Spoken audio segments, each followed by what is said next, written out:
first made love. Baby wants to go to the place where she first made love.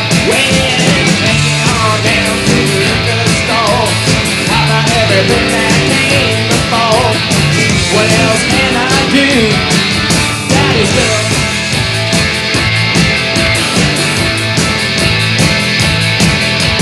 Baby wants to wear the ring that her mama wore.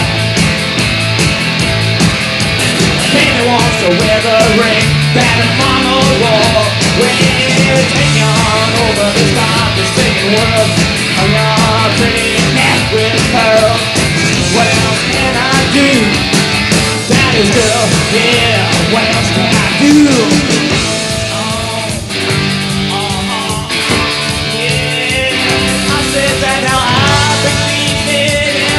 Lasting love, yeah.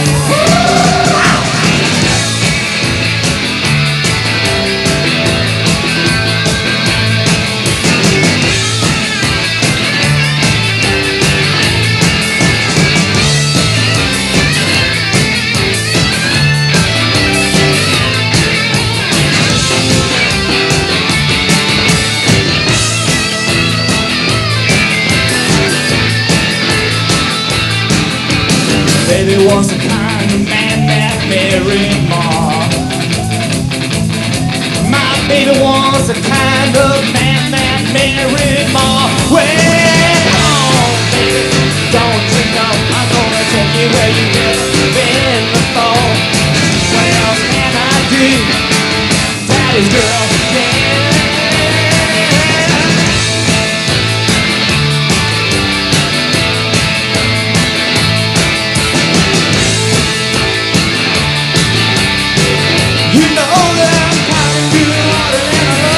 So, gonna do you like you've never been done before. What else can I do? Daddy's girl.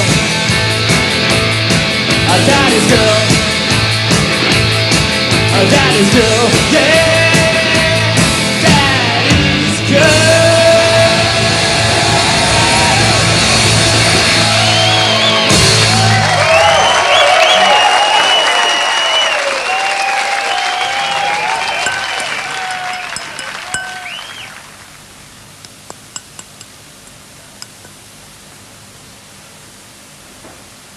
Steve, you sing about Daddy's girl. Are you a mama's boy being aggressive? Never been asked that before.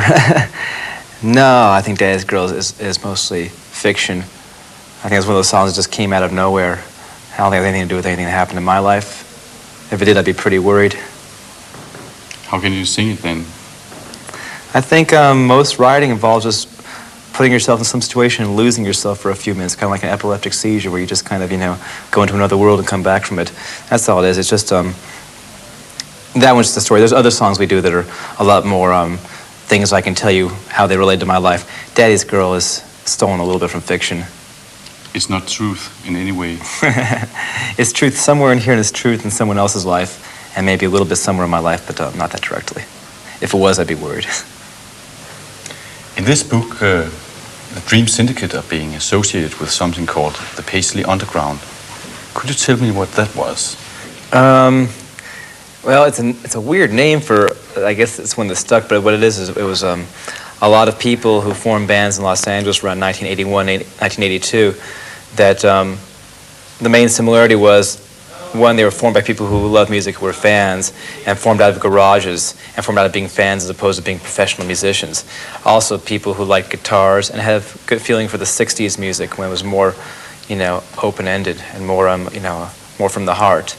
I think it was a strong reaction to synthesizer bands and gloomy, depressed bands and bands who just wanted to play as fast as they could. It was a whole movement of amateurs, really, and that was the good thing about it. There are about 6, 7 bands involved with that. You're often being compared to names like Neil Young, Creedence Clearwater Revival, and also the Velvet Underground. Mm-hmm. Are you part of some kind of revivalism in American rock music?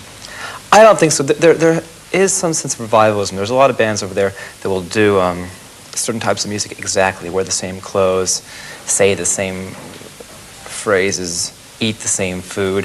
And I don't think we're that way. I think we've been inspired by certain periods, but as much by blues from the 50s, free jazz from the late 50s, you know, jingle jangle music from the 60s, and hard rock from the 70s. It's all in there. And I think that comes through our music. Maybe at the start it was a little more derivative. Most bands are derivative when they start. I don't think we are anymore. But you could talk about a kind of traditionalism in your music. I mean, you're not using synthesizers. Right. In some ways we are traditionalists because to some people using guitars is an old-fashioned thing.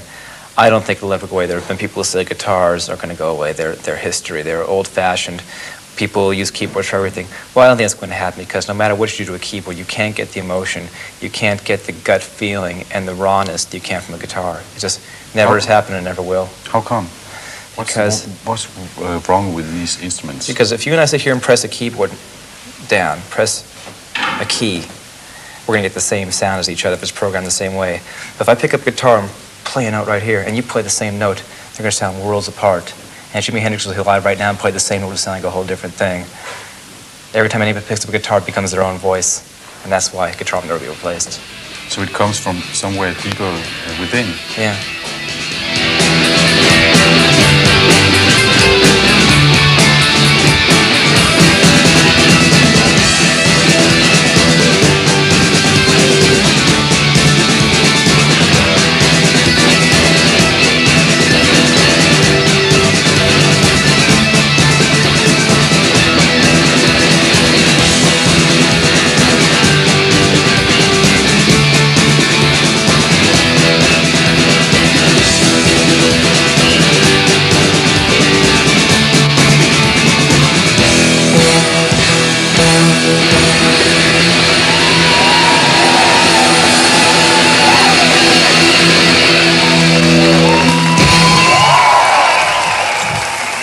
Pop er andet end råstyrke, sved og robust arbejde. Det er også fest og